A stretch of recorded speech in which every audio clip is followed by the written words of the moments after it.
KKHT wants you to meet three of the classiest guys in real estate. I am Chris Kelso, the maestro of mortgage. I am Rob Cook, the godfather of real estate. And I'm Joe Orsack, the king of credit swing. And together, we're the Real Estate Rat Pack. Much like us, real estate right now is smoking hot. So whether it's buying, selling, or owning, you need to check out the Real Estate Rat Pack. They're here to take your calls and answer your questions live. Call now 1-800-808-5548.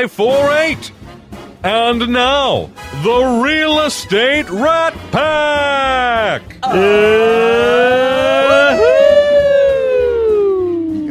You guys never disappoint me. Every in stereo every time. week. I have one on either side of me every week. We got a new segment today that we're going to talk about. We're going to be Rob's rant. We're going to do Rob's rants. We're going to have Joe's jabs. And we're going to have Chris's crazies. Yes, and Chris's crazies. And so we might do this on a weekly Chris's basis. curmudgeoning. So if Centerpoint is out there listening, they gave me a 5-hour window, and yesterday between 8 and 1 p.m. And so 1 p.m. comes by. No Centerpoint. I finally get a robocall at 3 o'clock that they'll be at the property, which is a listing of mine out in Richmond, Texas. And I got to be there in 30 minutes. So so I put it out on Facebook out there. You can't believe the response I had about people having issues with Centerpoint. So if anybody's out there having issues with Centerpoint, feel free to call in at 800-808-5548. That's what a monopoly does, by the way. We won't be able to do anything about it, but we'll give you the opportunity to rant. It just makes you feel better. I always want to talk briefly. We need to say about Jennifer.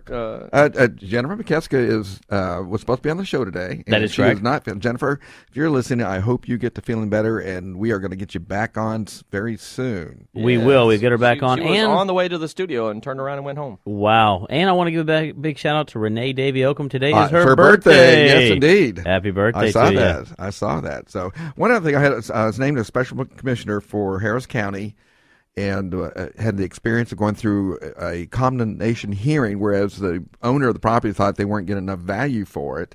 And it was presided by 3 special commissioners. One was a former judge. And so Jacqueline Smith, if you're listening out there, I enjoyed it very much, and I'm looking forward to having you on the show. So we have a great show. We have a great show today. We still have, even without Jennifer, we have some about? great individuals here still. Well, this guy, I've known him for several years. I had him on my MLS committee, and I brought him on because I know he would always speak his mind. And it is Sam Ferreri with Remax. He is also known as... Not a lot of people that can afford to do that. Yeah, Pearland Sam. Pearland Sam. So welcome to the show, Sam. Well, thank you, Rob. It's very nice to be here with you today. And also, he is celebrating 40 years as a realtor. So tell me, let's dial back 40 years, and let's talk about, you got into the business, what brought you in the business, and maybe talk about some of the first years' experience. And then I want to talk about what you see in the future. Okay.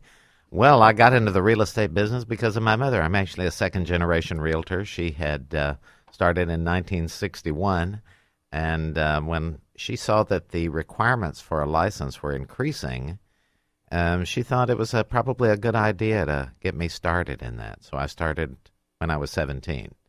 Oh, and, wow. I was a junior in high school, got my real estate license, and in those days, you didn't have to take a single class.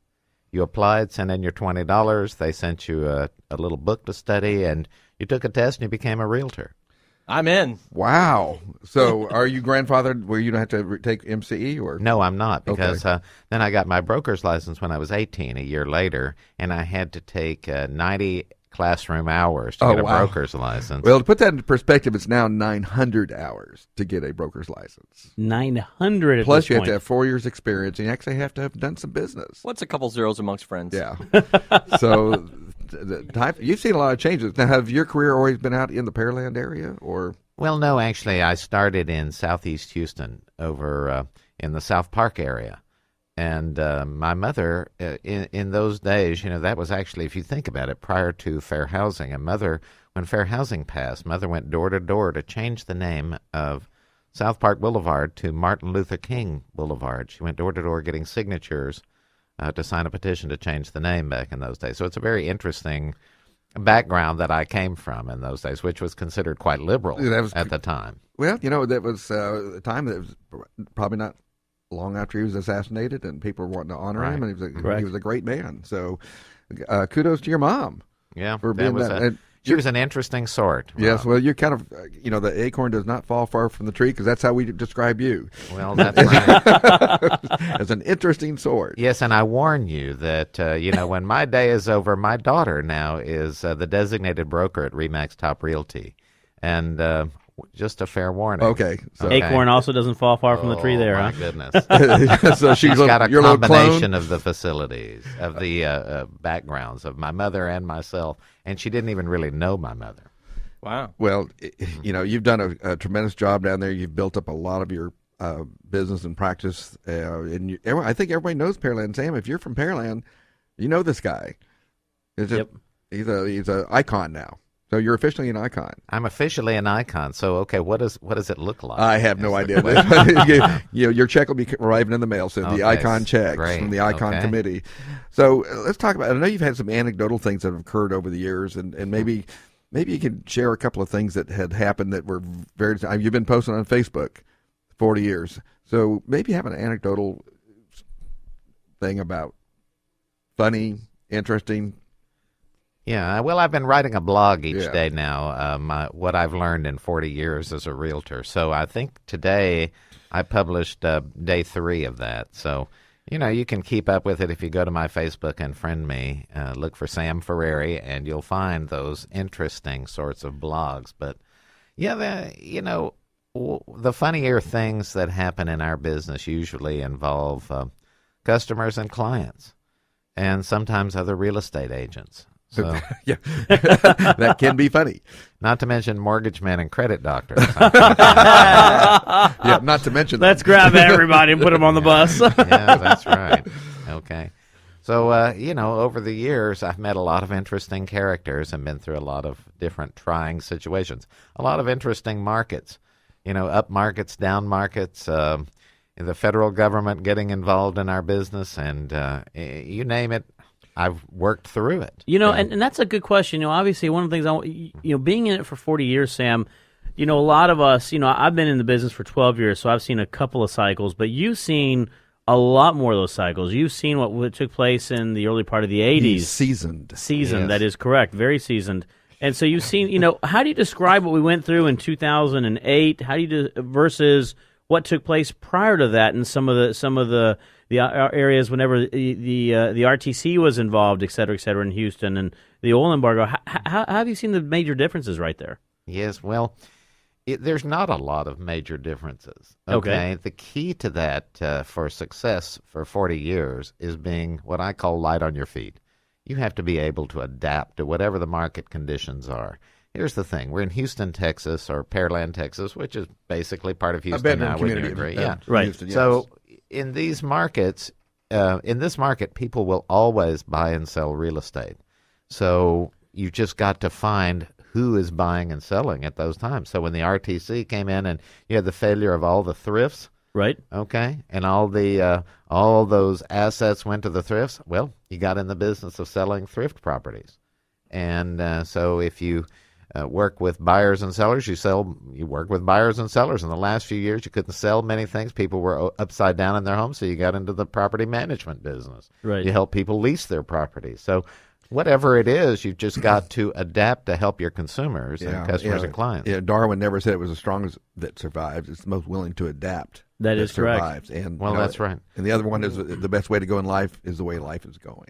Well, that's right. But you also have to be strong. Yes. Right. Okay, because you have to be able to weather that and take change. And I will tell you, people changing, adapting to change is probably the most difficult thing that there is. People resist change, Well, they fear it. They fear don't know it. what it is. That's right. They don't know what it looks like and things like that. So we talk a lot about that. People, if somebody walks in and goes, there's going to be changes around here, most people are just going to freeze up and go, oh, my gosh.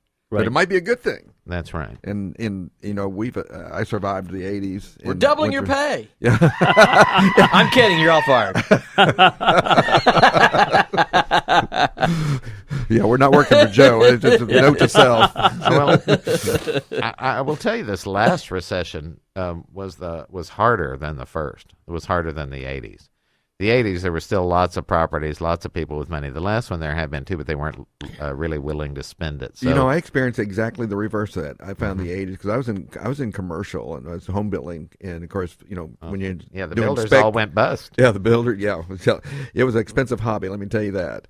So we had the see-through buildings, and it was pretty bad. Of course, I'm talking about. I worked on mostly the Southwest, but it was a lot worse from my perspective than this last one. Different perspectives. Yeah, interestingly, 85 to 92, the builders didn't build anything, and we were overbuilt, so you had to go through a giant absorption period. So builders were done, and the last period, the builders stayed active through the last recession, which was kind of an interesting. They were well. I noticed that I watched Perry Homes do some very smart things. They put up big bonuses and things like that. They got off the inventory very quickly this time. They realized they had overbuilt. The market switched on them in 2008, and the big smart builders did the right things. Got rid of the inventory, even though they may have lost money. It's I'm going to cut my losses here and today, rather than I'm going to hold on until I get the price I want. No. The cost of money is too high to be hanging on to the inventory. Well, that's right, and all of us, even as realtors, found ourselves working twice as hard for half as much, and that just became the philosophy. So, I learned during this last period how to cut any budget by 20%. I can take a budget and whittle it down to nothing. And survive. And realtors out there, please don't call me, but I have always found that great producers don't necessarily make great business owners. But Sam's an exception because he does have the ability to make some tough business decisions, and he's got a great office down there right off of 288. Yeah, and if anything, I'm going to back up and just tell you the best thing I ever did was get with my staff, and when the market went south, we made a decision. We could have laid off people. We didn't lay off a single person. We kept our staff, and our staff agreed to stop outsourcing, and they agreed to take double the work for the same pay and just absorb those cuts, and they kept their jobs. They just worked longer, harder hours. So I've got to credit that amazing team that I work with, both our agents, my own production team, and our directors and management people. That doesn't mean peace. That means we got 2 minutes before the break. Oh, okay, great. don't panic. In other words, you can shut me up in two. That's perfect. Well, that's as a business owner, that's the one of the advantages of a challenging market is it really forces you to become lean. Yes. And move, and that allows you to move quickly. And when the times are good and you're putting money in the bank and all that sort of thing, it's easy to get fat and not really notice the extra pennies you're spending here and there that you don't need to. That's right. We had a leaner year this past year, but our accountant we talked to, and he was like, "Well, I don't know how y'all did it, but y'all were more profitable this year than last year, even though we had less revenue." Got expenses. Yeah, that's right. In fact, that is a challenge even during a plus market. Yes. Is to keep those expenses down and in control. That's my next focus for the next couple of months. Is working on that very issue. Yeah. Well, I'm curious. There's always a phenomenon when the market's high and all boats rise at high tide. We get a lot of people are splintering off. They're top producers. They splinter off and say, "I want to do my own company." What do you think about that? That's an interesting phenomenon that's happening right now, and there's lots of those independent small companies, brokers working on their own. I did that myself at one point in my life, and there's something to be said for it. There's also something to be said for the advantages of having a group support. What I'm finding today is that the millennials, the younger people, do like teamwork much more than autonomous individual work, and that's changing. The Xers are the do-it-myself generation. Yeah.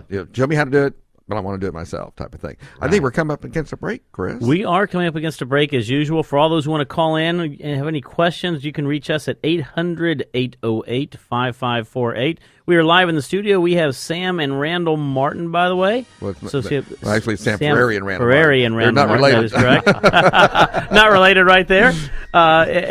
So we do have availability to take any questions you want to out there, but we are coming up against a break right now, so stay tuned. We'll be right back. Got that string around my finger. What a world